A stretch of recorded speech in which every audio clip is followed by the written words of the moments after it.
الله إن الحمد لله نحمده ونستعينه ونستغفره ونعوذ بالله من شرور أنفسنا ومن سيئات أعمالنا من يهده الله فلا مضل له ومن يضلل فلا هادي له وأشهد أن لا إله إلا الله وحده لا شريك له وأشهد أن محمدًا عبده ورسوله صلوات الله وسلامه عليه. أما بعد، فيا معشر المسلمين عباد الله، يا معشر المسلمون عباد الله، اتقوا الله تعالى واتبعوا سنة نبيكم واعلموا أن الفوز لمن اتقى. ومن لم يلبس ثيابا من التقى تخلب عريانا ولو كان كاسيا، وخير لباس المرء طاعة ربه ولا خير في من كان لله عاصيا. يقول المولى سبحانه وتعالى: يا أيها الناس اتقوا ربكم الذي خلقكم من نفس واحدة وخلق منها زوجها وبث منهما رجالا كثيرا ونساء واتقوا الله الذي تساءلون به والأرحام إن الله كان عليكم رقيبا. وقال مصطفى صلى الله عليه وسلم: اتق الله حيثما كنت. Enye waja wa Allah, baada ya kumshukuru Allah tabaraka wa taala na kumtakia sala na salamu kipenzi cha umma ambaye ni bwana mtume Muhammad sallallahu alayhi wasallam, jambo la kwanza kabisa na kunasihini bila kuisaha nafsi yangu katika swala zima la kumcha Allah tabaraka wa taala, kwani wamefaulu wale wamchao Allah tabaraka wa taala. Isdaqu dhalika qawluhu taala: ya ayuha nnasu ittaqu rabbakum. Pale aliposema Allah tabaraka wa taala, enyi watu mcheni mola wenu, lakini akasema Mustafa sallallahu alayhi wasallam, ittaqillaha haithuma kunt, mche mola wako, muogope mola wako popote utakapokuwa. Yaqulu Allahu tabaraka wa taala fi surati al-Hadid, anasema Allah tabaraka wa taala katika suratu al-Hadid: i'lamu annama al-hayatu ad-dunya la'ibun wa lahu wa zinatun wa tafakhurun bainakum وتكاثر في الأموال والأولاد كمثل غيث أعجب الكفار نباته ثم يهيج فتراه مصفرا ثم يكون حطاما وفي الآخرة عذاب شديد ومغفرة من الله ورضوان وما الحياة الدنيا إلا متاع الغرور. إني واجه الله أما عنوان ya khutba yetu ya leo itakuwa inazungumzia ma hadhihi dunya, dunia hii ni ipi? Enye waja wa Allah, hii dunia ni kitu gani? Mwanadamu unaposikia dunia inabidi utambue na kuijua kwamba dunia ni nini.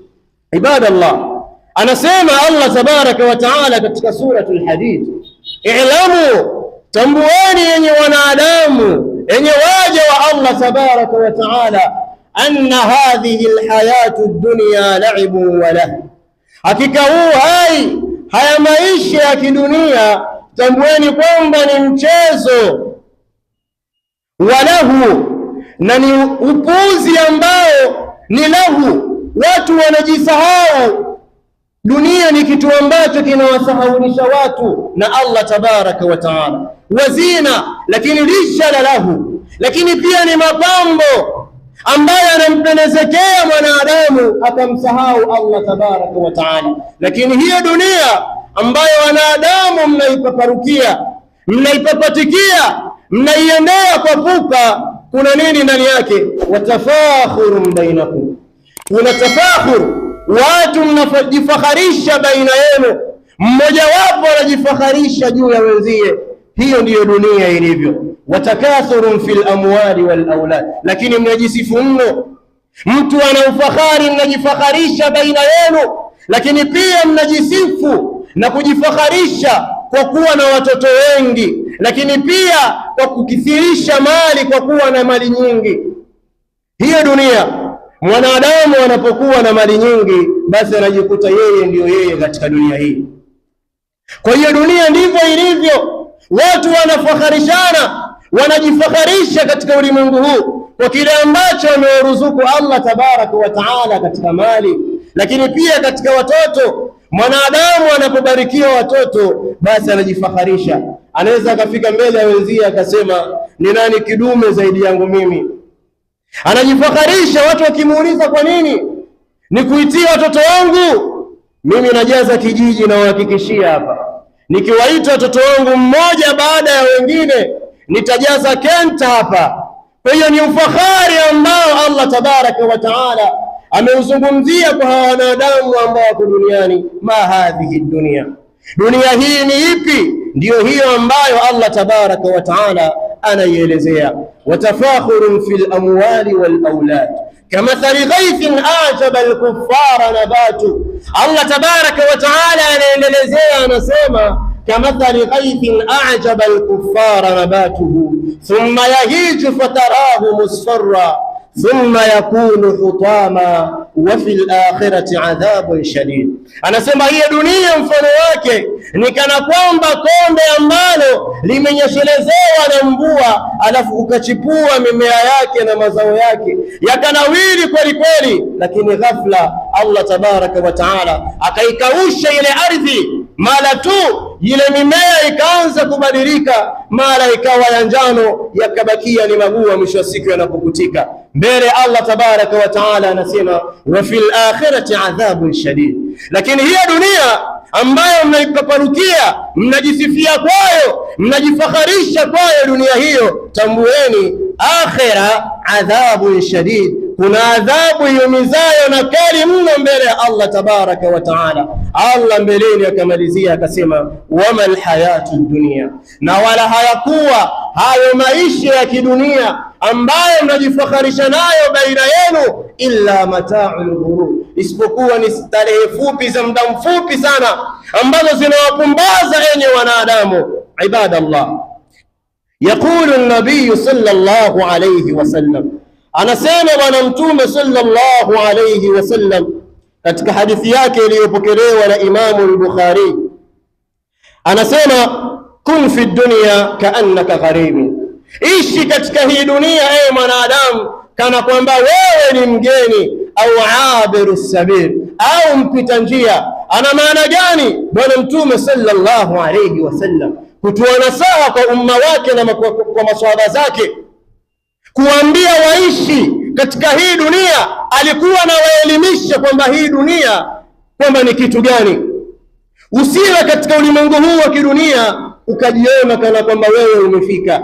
La amruka madunia bidarin baqai, na hapa kwa umri wako wote ambao utakaoishi wanadamu, tambua kitu kimoja, madunia bidarin baqai, haikuwa hii dunia kwamba ni jumba lenye kubaki. Wala salihun yabqa wala salihun wala kafirun yabqa minan nasi daimun, na wala hakukuwa na mwema wala kafiri yoyote wala fasik atabaki milele katika ulimwengu huu wa dunia. Ibadallah, tambueni ya kwamba dunia laysa laha sahibun wala rafiqun, hii dunia haina rafiki wala haina sahibu wa karibu, haina kipenzi. Dunia hii inafika hatua sisi wanadamu ndiyo tunajikomba katika dunia hii, lakini dunia wala haina muda na sisi. Hiyo ndiyo dunia. Ni wangapi katika watu waliotangulia katika wema, miongoni wao ni anbiyaullah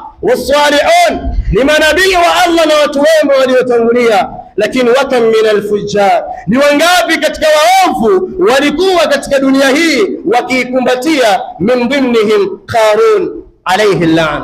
Huyu Qarun alipoipata dunia hii ni misdaqu ya kauli llahi subhanahu wa ta'ala, wa tafakhurun fil amwali wal aulad. Hichi kisa cha Qarun ni usadikisho wa kauli yake Allah tabaraka wa taala wakati anaelezea hii dunia na maisha yake, akasema nyinyi hasa mnaangukia katika kujifakharisha katika mali mtu anapokuwa na mali nyingi. Tumwangalie Qaruni alikuwaje. Allah anasema katika suratul Qasas, inna Qaruna kana min qaumi Musa, hakika ya Qarun alikuwa katika watu wa Musa. Fabagha alaihim wa atainahu min alkunuzi ma, alichupa mipaka Qarun huyu. Wa atainahu min alkunuzi ma, lakini tukampa katika mali na dhahabu mbalimbali, hazina kubwa za mali. Inna mafatihahu latanuu ulil'usbati, latanuu bil'usbati ulilquwa, hakika ufunguo wake Allah anausifu unabebwa na watu mashujaa, watu wenye nguvu kweli kweli. Wanachuoni wanaelezea kwamba funguo ya kufungulia hazina ya mali alizokuwa nazo Qarun unabebwa takriban na vidume walioshiba 40. Ndio funguo ya kufungulia store ya hazina ya mali. Allah anamsimulia katika Qur'anul Karim, latanuu bil'usbati ulil quwwa idh qala lahu qaumuhu la tafrah inna Allaha la yuhibbul farihin wabtaghi fima ataka Allahu ad-dar al-akhirah. Lakini Allah alipomwendelezea kumwelezea huyu Qarun kipi ambacho kilimpa kiburi, ni kule kujifakharisha na zile mali. Allah tabaraka wa taala anasema kumwelezea Qarun maneno yake aliyoyatamka wakati huo, wakati pale ambapo alipojikuta yeye amepata mali nyingi mno. Akasemaje? Qala innama utituhu ala ilmin indi. Wakati watu wanamnasihi zile jeuri alizokuwa akiziongea, anasema mtaniambia nini nyinyi? Niache nijifakharishe, niacheni nijifakharishe na hiki nilichokipata, kwani hiki nilichokipata utituhu ala ilmin indi, nimekipata hiki kutokamana na elimu yangu mimi mwenyewe. Wala msimgusishe Allah tabaraka wa taala. Awalam ya'lam anna Allah qad ahlaka min qablihi min alqurun.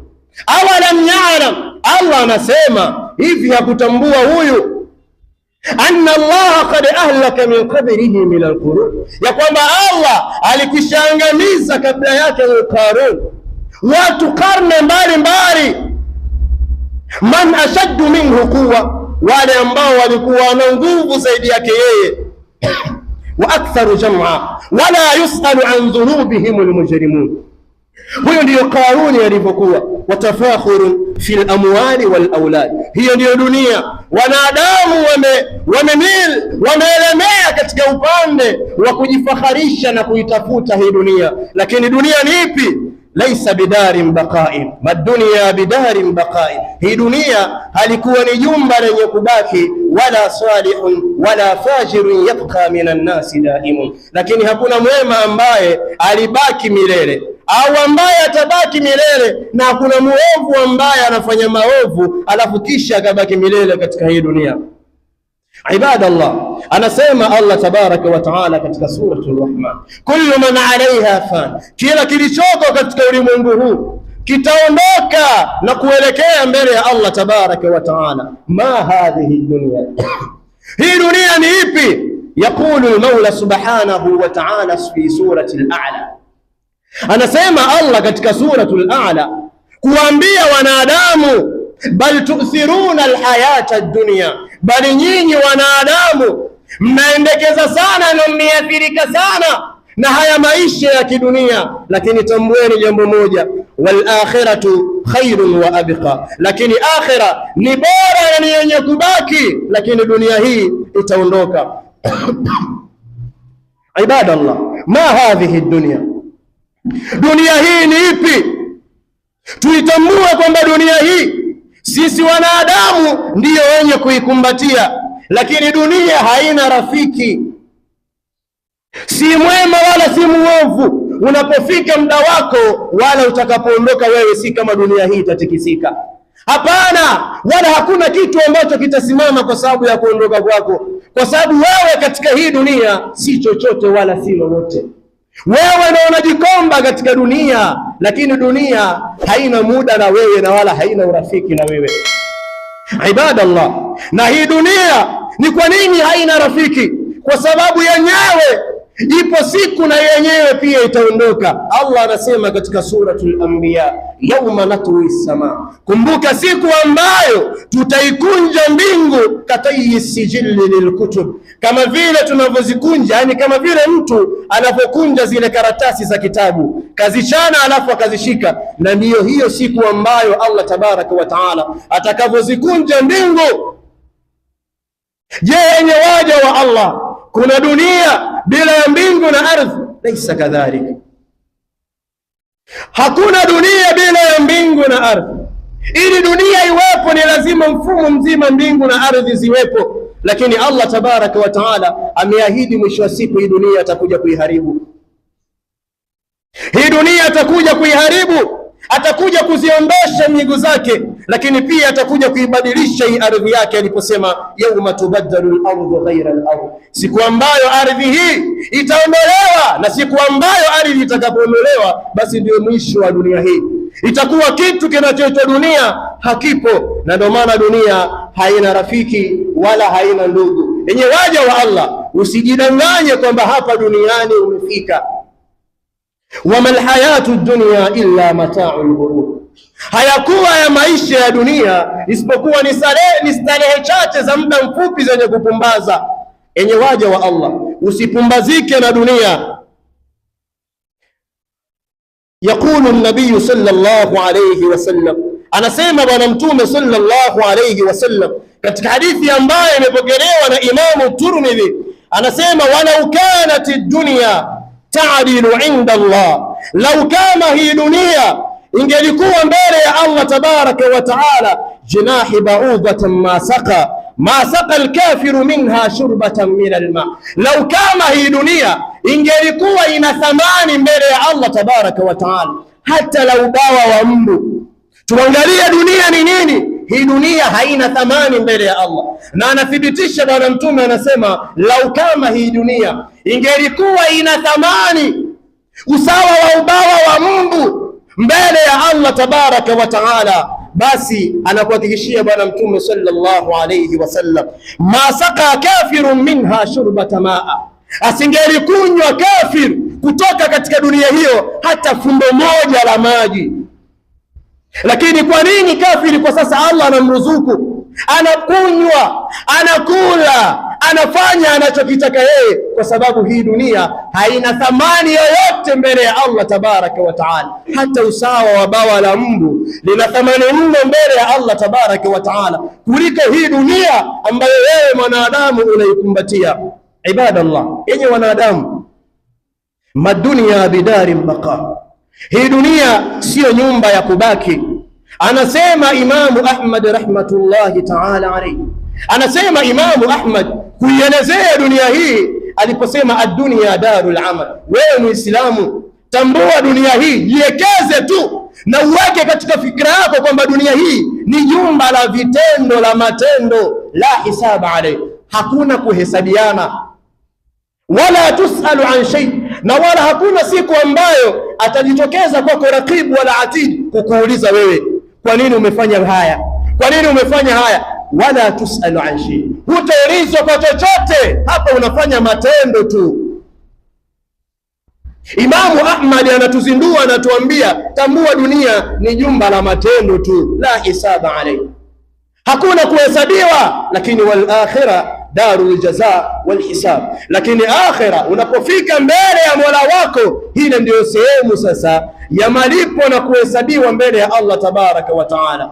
Akaendelea akasema waman lam ya'mal huna nadima hunaka, na yule ambaye hatofanya matendo ya kheri katika dunia hii, basi atambue mtu huyo ataenda kujuta mbele ya Allah tabaraka wa taala. Enye waja wa Allah, hakadha dunia wama alhayatu dunya illa mata'ul ghurur, hiyo ndiyo dunia na wala hayakuwa maisha ya kidunia isipokuwa ni starehe za muda mchache mno. Waqala Hasan al-Basri rahimahullahu ta'ala, akasema Imamu Hasan al-Basri rahimahullahu ta'ala, ad-dunya darul amal, dunia ni jumba la matendo, wal akhiratu darul jaza, na akhira ni jumba la malipo bila hisab, bila amal, jumba la malipo bila matendo.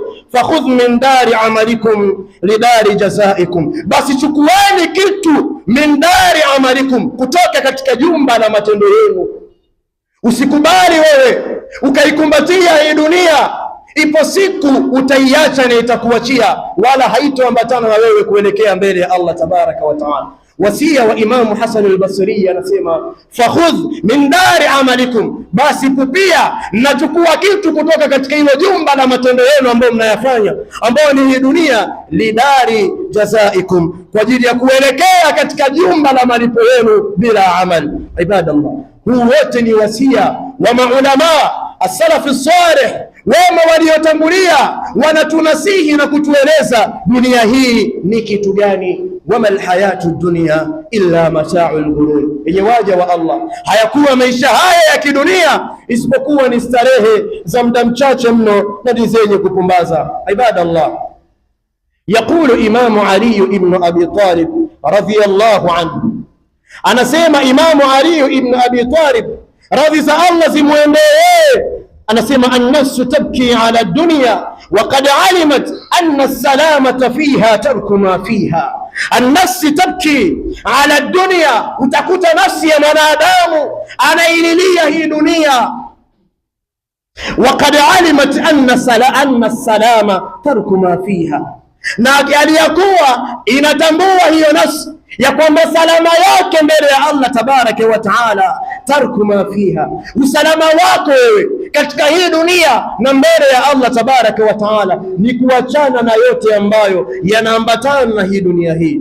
Ibadallah, hayo ni maneno ya Ali ibn Abi Talib radhiyallahu anhu. Lakini katika maneno mengine akasema, la tabki la tashtaki min al-ayyam falaysa laha badilu. Ewe mwanadamu, la tashtaki min al-ayyam, usiyashtaki haya masiku wala usilalamike kwa haya masiku ya duniani, usiaone yana thamani mno ukapoteza muda. La tashtaki min al-ayyam falaysa laha badilu, usilalamike kwa masiku ya duniani ambayo yanaisha, kwani tambua haya masiku hayana mbadala. Mbadala ni ule ambao unautengeneza wewe kwa ajili ya kesho yako. Wala tabki ala dunya madama akhiruha rahim, na wala usiililie dunia hii madama akhiruha rahim, maadamu mwisho wake dunia hii ni kuondoka tu, hakuna chengine kitakachobaki. Haituangaliwa wewe ni mwema wala ni mwovu, lakini maadama akhiruha rahim, la tabki ala dunya, usiililie hii dunia, usikumbatie hii dunia wakati unatambua mwisho wake ni kuondoka. Wewe utaondoka na hii dunia mwisho wa siku itaondoka.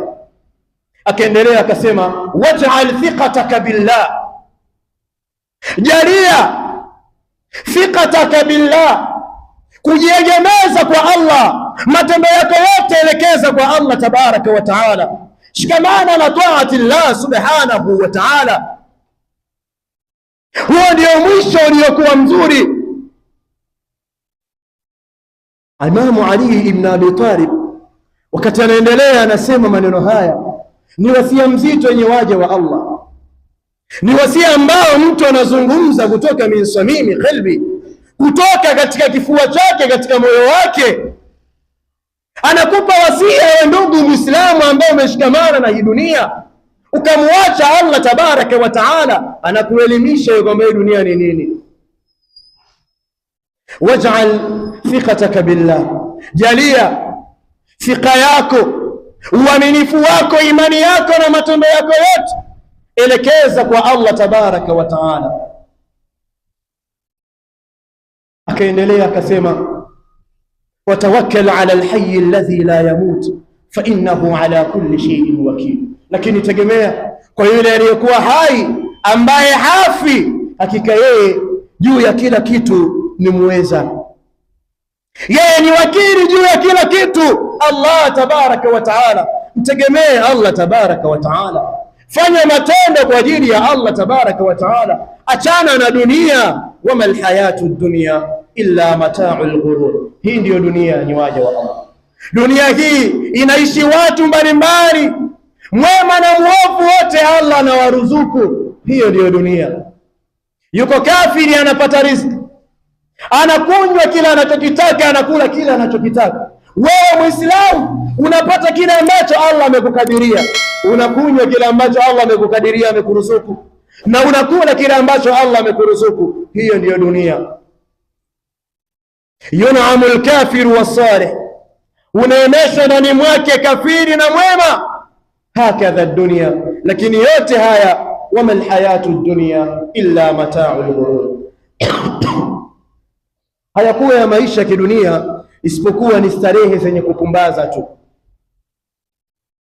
Ibadallah, tumche Allah tabaraka wa taala, lakini pia tuipe nyongo hii dunia, tusikumbatie, kwa sababu hii dunia si kitu kwako wala si chochote mbele ya Allah tabaraka wa taala, isipokuwa Allah ameahidi mwisho wa siku atakuja kuiondosha hii dunia. Kullu man alaiha fan wa yabqa wajhu rabbika dhil jalali wal ikram. Kila kilichoko katika dunia hii kitaondoka, lakini utabaki utukufu wa Mola wako mlezi wal ikram. Ibadallah, barakallahu li wa lakum fil Qur'anil azim. Alhamdulillah alladhi ansha'a wa bara وخلق الماء والثرى وأبدع كل شيء وذرى لا يغيب عن بصره صغير النمل في الليل إذا سرى ولا يعزب عن علمه مثقال ذرة في السماوات ولا في الأرض له ما في السماوات وما في الأرض وما بينهما وما تحت الثرى. عباد الله, enye waja wa Allah, tukiwa katika hutuba yetu ya pili, tukimalizia ukiwa ni mwendelezo wa hutuba yetu ya kwanza, ambayo unwanul khutba inasema ma hadhihi dunya. Dunia hii ni ipi? Amesema Allah tabaraka wa taala katika suratul Qasas, wabtaghi fima ataka Allahu daral akhirah. Allah anatuambia sisi wanadamu ambao tulioko katika maisha haya ya kidunia, anatupa maelekezo tuishi vipi, tuvitumie vipi vile ambavyo ameturuzuku, na si kujifakharisha. Anasema wabtaghi fima ataka Allahu daral akhirah, tafuta kupitia vile ambavyo Allah tabaraka wa taala amekuruzuku wewe, itafute nyumba ya akhira, tengeneza nyumba yako ya akhira.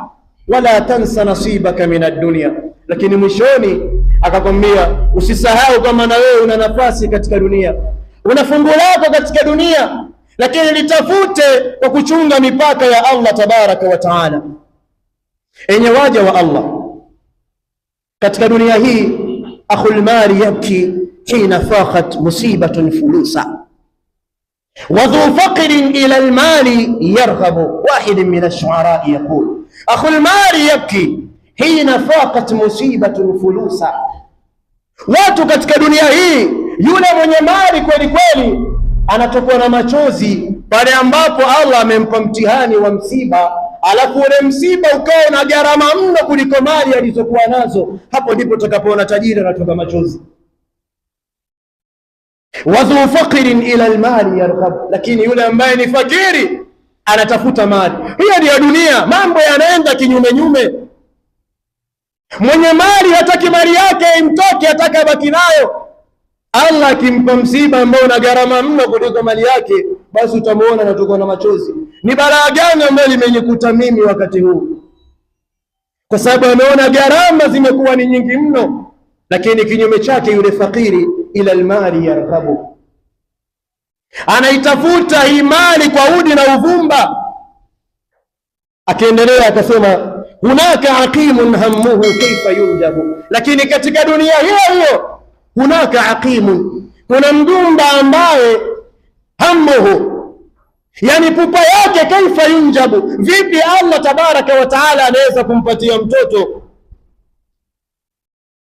wa dhu ilmin yashku bu'sahu ba'da ilmihi, lakini pia katika hiyo hiyo dunia kuna watu wana ilmu zao, yashkuru bu'sahu, lakini ukimuuliza mbona ufanyie kazi ya ilmu yako, yashkuru bu'sahu, anakushtakia, anakwambia bwana, katika kuifanyia kazi hii ilmu kuna ugumu mno, anajuta ni kwa nini amesoma. Hiyo ndiyo dunia. Kila ambacho unakiona ni kizuri kwa mwenzio, lakini muulize yule mwenzio aliyekuwa nacho kile kitu kinamfanya nini.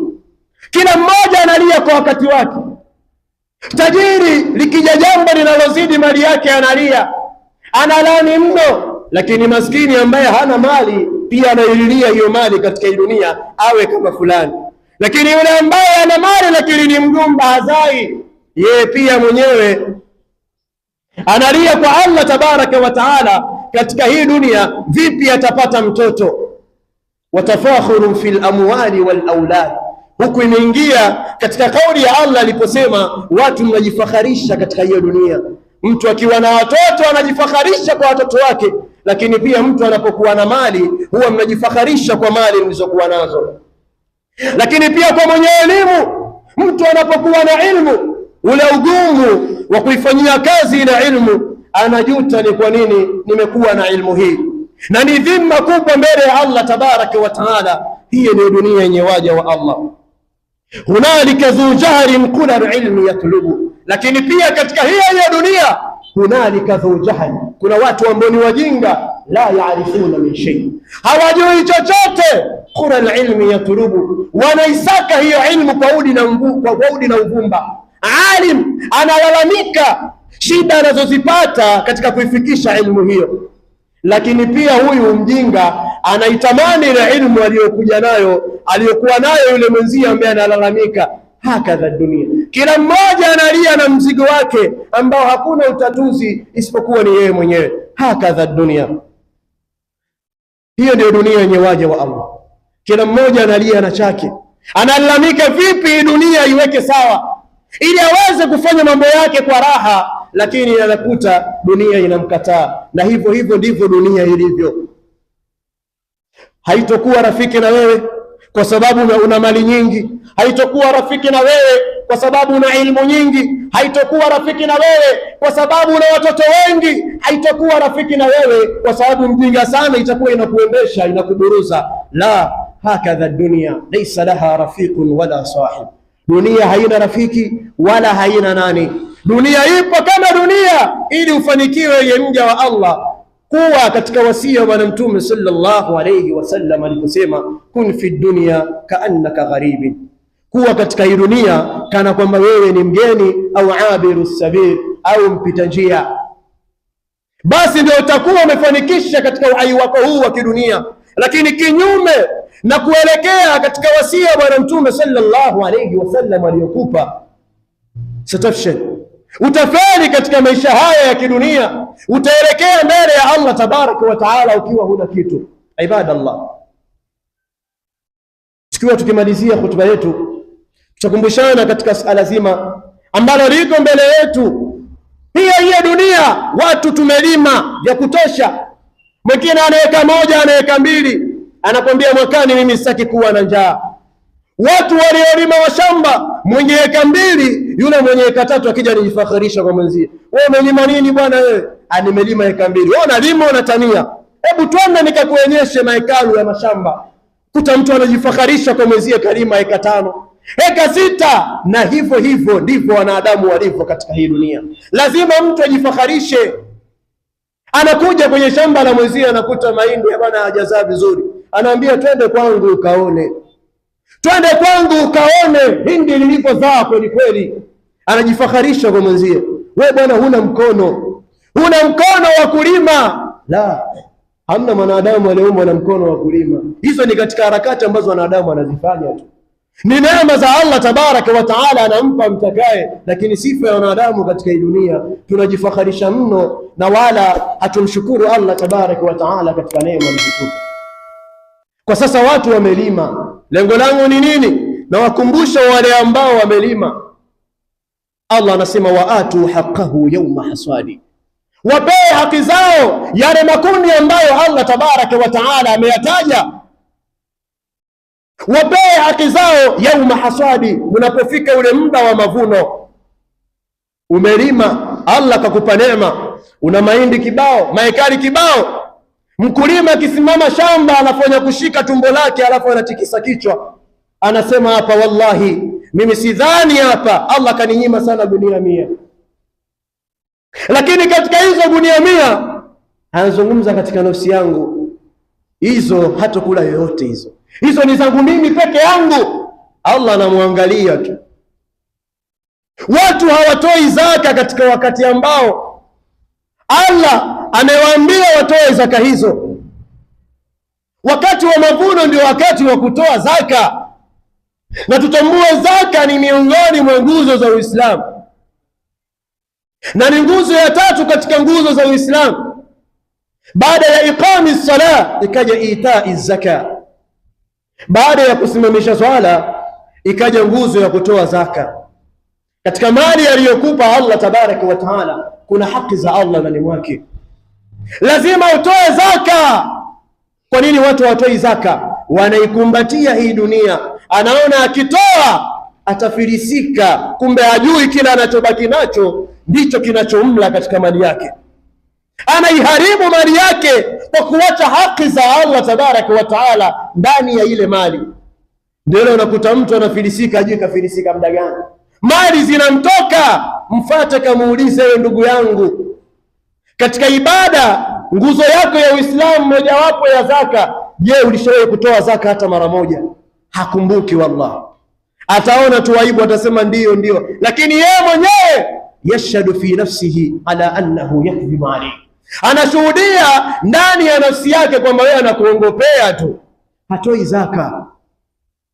Akhul mali yabki hina faqat musibatun fulusa.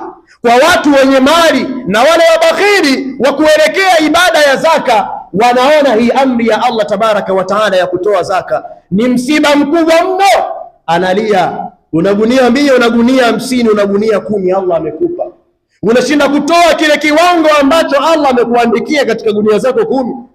Toa haki ya Allah. Bwana Mtume sallallahu alayhi wasallam anasema katika vitu ambavyo wale ambao wanakataa kutoa zaka wakazilimbikiza zile mali, hawatoi zaka kwa Allah tabaraka wa taala, fabashirhum bi'adhabin alim walladhina yaknizuna adh-dhahaba wal-fidda, wale ambao wanalimbikiza dhahabu na fedha, wala yunfiqunaha fi sabilillah, hawazitoi katika njia ya Allah. Zaka hutoi, una mali, Allah amekupa muda, zaka ina kiwango, umevuna, Allah amesema basi mkivuna mtoe haki za watu humo ndani, wewe hutaki kutoa, Allah anasema fabashiruhum bi'adhabin alim. Watu mfano wa hawa wanaolimbikiza mali alafu hawazitoi katika njia ya Allah tabaraka wa taala, wabashirie adhabu iliyokuwa kali mno. Ibadallah, tumezungumza na nilipenda kumalizia hutuba yetu hii kulingana na wakati ambao tuko nao. Wako watu kwa sasa wameshaanza kuvuna matorori, tunaona barabarani anapita yapakiza mahindi, wengine wanauaga huku na huku, wengine kwa sasa wanashindia mashamba kwa ajili ya kuvuna. Ina maana kwamba huu ndio ule wakati ambao Allah amekusubirisha uvune kwanza, alafu utoe haki za watu katika hayo mazao ambayo umeyapata. Ewe mja wa Allah, toeni zaka, tutoe zaka yenye waja wa Allah, ili tusijiharibie, tufuate maamrisho ya Allah tabaraka wa taala. Unapoibania ile zaka, kile ndio kidudu ambacho kitamaliza mali yako. Kam minan nasi mana'u zaka, ni wangapi katika watu wamezuia zaka, lakini Allah ametekeleza vipi ahadi yake katika mali hiyo? Sisi wenyewe tuangalie katika jamii, matajiri wanajuana, wakulima wanajuana. Yule ambaye hatoi zaka athibitishe katika nafsi yake, safari hii amepata mahindi kiasi gani, amepata mazao kiasi gani. Yeye mwenyewe anaangalia katika nafsi yake, ni kweli.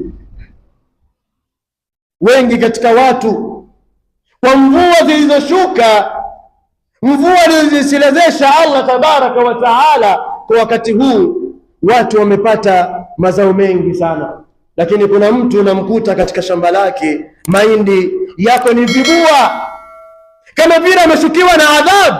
Ni kwa nini? Mtu huyu arejee katika nafsi yake, angalie ni mangapi ameyabania katika haki za Allah na haki za watu wengine. Kila unapofika muda kama huu, enye waja wa Allah, tutoe zaka.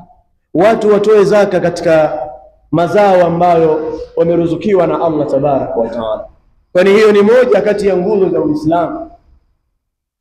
Allah anasema katika hadithi ambayo aliyokuwa anawasimulia Muhajirin, anasema walam yamna'u zakata amwalikum illa mun'u al-qitra min as-sama, watu hawajapatapo kuzuia zaka za mali zao isipokuwa Allah atawapa mtihani, ataizuia mvua kushuka mawinguni. Akaendelea Bwana Mtume sallallahu alaihi wasallam akasema, walaula albahaimu lam yumtar, na lau kama isingelikuwa ni wanyama basi mvua isingenyesha abada. Hilo ndio dhara la kutokutoa zaka. Licha ya kuliwa mali yako, lakini pia huu ni msiba. Watu wanaweka pesa mfukoni kwa kupitia mashamba. Je, Allah siponyeshelezea mvua katika mazao ambayo umeyapanda, hiyo pesa itaingia kwenye mfuko wako? Aljawabu la, hapana.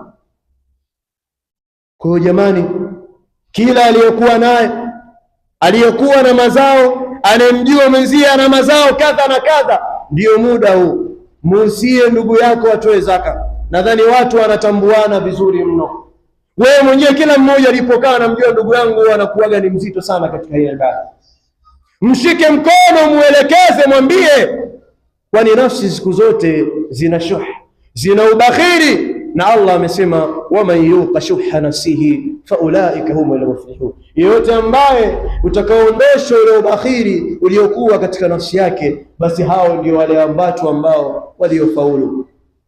اللهم ربنا آتنا في الدنيا حسنة وفي الآخرة حسنة وقنا عذاب النار. اللهم لا تدع لنا في مجلسنا هذا ذنبا إلا غفرته، ولا هما إلا فرجته، ولا دينا إلا قضيته، ولا حاجة من حوائج الدنيا إلا قضيتها ويسرتها يا رب العالمين.